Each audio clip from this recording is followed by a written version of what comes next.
What's up, guys? Thanks so much for watching. This week's video is a lesson on 2 power chords that you absolutely must learn, and that is a must. And when we think of power chords, we think of this same shape where we have a whole step in between a fret here, where we have, like, the root note in this case would be a C on the A string, and we have a G on the D string here on the 5th fret. So we've got 3rd fret, 5th fret. And sometimes you would take and put your pinky down here just below that for another C to get two C's, so that you have a more full power chord. Usually it's a three note chord.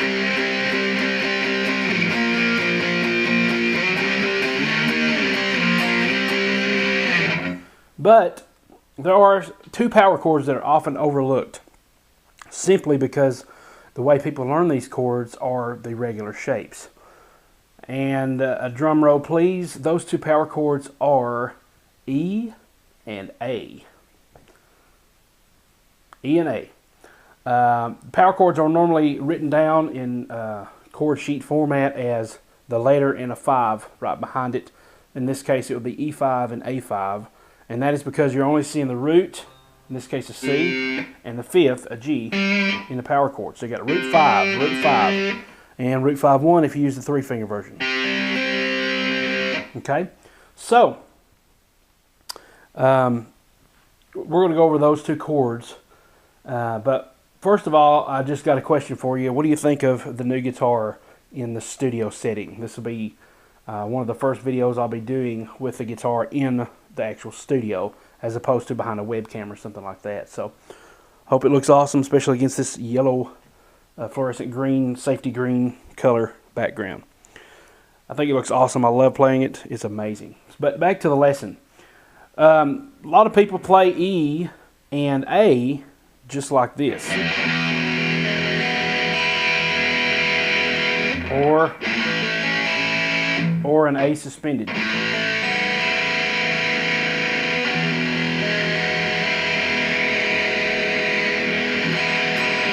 Okay, so the problem with that is there's not a lot of freedom there. If you're playing an A, go ahead and get a clean channel here so it's not as wild. Excuse me. There's not a lot of freedom to move. You have these 2 fingers. This finger right here can't really do anything, and these fingers are stuck, so they can't really do anything. If you play the A sus, can't really do anything with that pinky either. With an E, you can put your pinky down, make an E7. That's about it. And usually, if you're using it in more of a power chordy type, rhythm like I was doing earlier, you're going to want the freedom to use these other fingers here, because you already have these sticking out here, and your first finger is the key. Your first finger does this so that your other fingers can move around. Okay, so the way to do this is, and this is going to help a lot of people who have problems playing an A chord. Recently I had a guy ask me about playing an A chord. His name's Steve. So Steve, if you're watching, thanks so much for watching. Had problems playing an A chord bar form, okay? And he's talking about trying to play it here at the 2nd fret, if I didn't read him wrong. And he was having problems, keeping that finger down. So what I'm going to encourage is you learn the power chord. And if you are having problems with the same thing, learn this power chord first, and then move on to barring the whole chord. Okay, so what we're going to do is, remember, a power chord is 3 notes. So we're not going to play any notes before those 3 notes or after those 3 notes. We don't need open strings. We don't need anything after that. We just play the notes we're fretting. And we usually have a root, a 5, and another root. Okay, and on the 5th string, it would look like this. Well, an E5 is a 5th string power chord. Check this out. You have a root, you have a 5, and another root.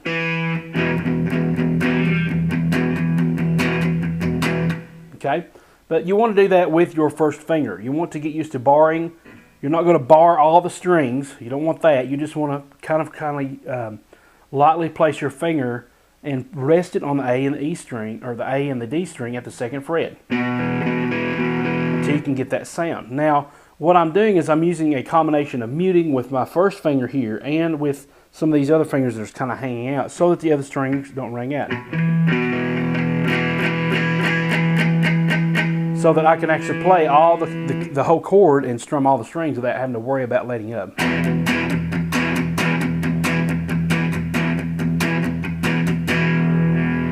Okay? So this is E5. You have a 1, a 5, and a 1. You can use it with palm muting as well to get a nice metal sounding tone.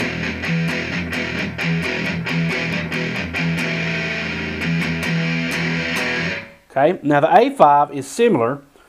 What you're going to do is take this finger and move it down to the next set of strings, the G, or excuse me, the D and the G string. And you're only going to play the A, which is the root, the E, which is the 5, and the A again, which is the root, an octave higher.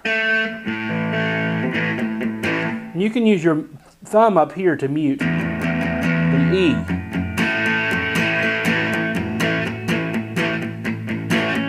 But I encourage you not to hit the E at all because you're going to waste string space when you're trying to hit the root.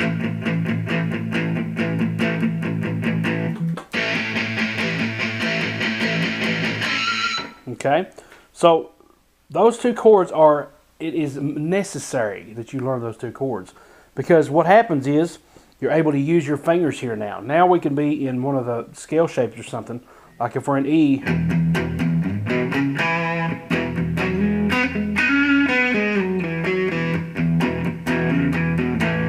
back to A5.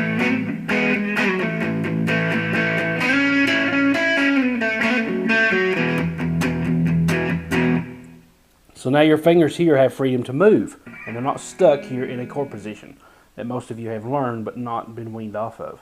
This gives you so much more freedom up the fretboard when you learn to play these two chords like this. Like I said, for example, you can take, and now once you get used to just fretting 2 frets, 2 strings, I mean, the D and the G string for the A, and focusing on just those 3 notes, the open A, the D string, and the G string, then it will become very easy for you to just lift up these fingers and then play that B string, because it's kind of already barring it.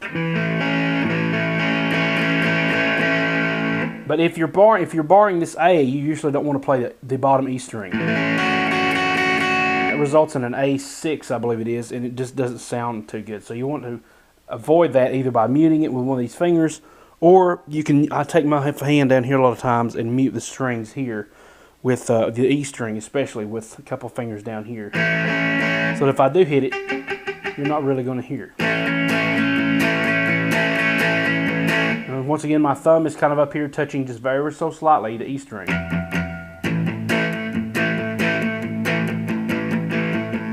So now I'm playing the whole thing. That's an advantage because, excuse me, because now you can move up the neck. So we can have, here's the C. Now I can have this C shape, putting my first finger where those 2 fingers were here on the 5th fret. Now I can have the bottom half of that chord. And now I can do all these cool little runs.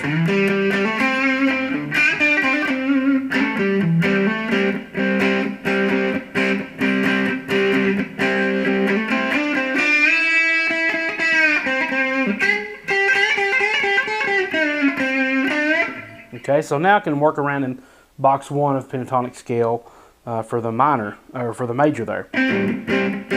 And you wouldn't want to play that A string because now your root is gone. But what you could do is, when you're in this shape, remember that you can put your ring finger, now you can skip 2 frets higher. Right here we were skipping a fret between these 2 notes, these 2 frets. Now we can skip another fret and put our ring finger on that A string. This results in an inversion of that chord. It's not the root note, and it doesn't sound as good as, but it sounds all right. It sounds more, maybe Beach Boyish or something. I don't know.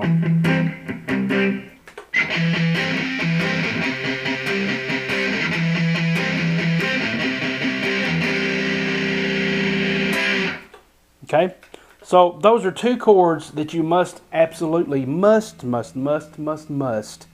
learn today, because it opens up the world as far as being able to go up and down the fretboard and just having fun playing in E. Plus, if you're wanting to do any bluesy stuff, you have to have this first finger here so that you can do this kind of stuff.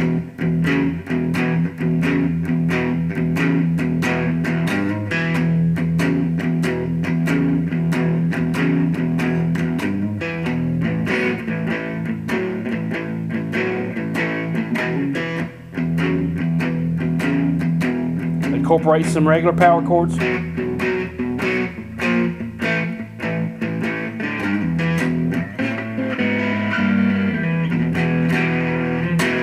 Okay, so if you want to play bluesy things, you have to use that first finger there to bar those two notes. If you go on A, you can bar those two notes, but now you have that extra right there.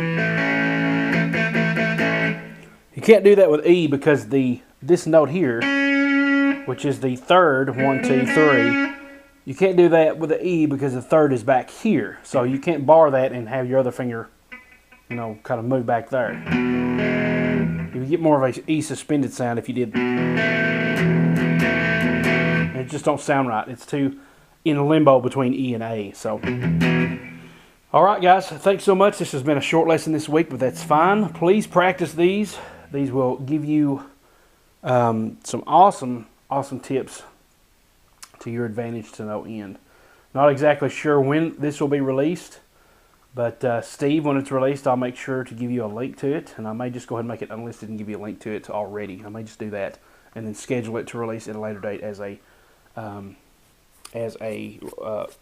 official weekly lesson. Thanks so much for watching. I'm Eric Bading. Please check out my website, www.secretsoftexasbluesguitar.com. Sign up for my totally free guitar newsletter, where I've just finished doing 3 or 4 videos for the newsletter, in this same room with the same guitar, but it's totally exclusive content that's not available on YouTube. It's available to my subscribers of the totally free guitar newsletter. So check that website out. Please tell your friends, continue subscribing, and I'm so happy to announce that I have passed the 400 video mark as of, I think it was around October, November, and just got around to posting it on my feed, but I always kept forgetting to mention it on my video. So here it is. Thanks so much. I'm really stoked to reach 500 videos, and who knows how many more subscribers. Already past 1,000 now. Looking to get a lot more in 2014.